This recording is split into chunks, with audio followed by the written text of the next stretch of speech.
നമ്മുടെ തക്കാളിയാണ് നന്നായിട്ട് നമുക്ക് കയറി വരുന്നത് ഇപ്പോൾ ഈ മഴ സീസണിൽ. ഏകദേശം പൂവിട്ട് തുടങ്ങിയിട്ടുണ്ട്. വിട്ട് വന്ന് പൂവായിട്ടുണ്ട്. കണ്ടോ, ഇതിൽ പൂവായി, ഇത് പൂവായി. നമുക്കൊരു മാസമൊക്കെ ആകുമ്പോഴേക്കും നമുക്ക് തക്കാളികൾ പറിച്ചു തുടങ്ങാൻ പറ്റും. ആദ്യ സെക്ഷൻ അങ്ങ് തീർന്നായിരുന്നു, ഈ മഴയോടനുബന്ധിച്ച് കായ് തീർന്നായിരുന്നു. അപ്പം അത് തീർന്ന സമയത്ത് ഇട്ട് കൊടുത്തതാണ്.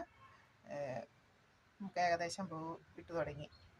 ഇപ്പം ചട്ടിയിൽ തന്നെയാണ് ഇടുന്നത്.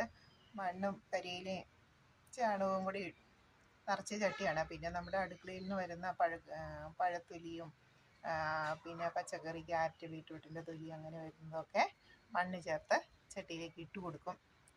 അവ പിന്നെ പ്രത്യേകിച്ച് പുറത്തുനിന്ന് വാങ്ങുന്ന വളമൊന്നുമില്ല കേട്ടോ, ജൈവവളം തന്നെയാണ്. നന്നായിട്ട് കയറി വരുന്നുണ്ട്. ഇത് നമുക്ക് കിട്ടുമെങ്കിൽ ഇടയ്ക്ക് ചാണകം കലക്കി, പച്ചച്ചാണകം കലക്കി ഒഴിച്ചു കൊടുക്കുന്നത് നല്ലതാണ്. തക്കാളിയൊക്കെ നമുക്ക് ആവശ്യത്തിന് കിട്ടും.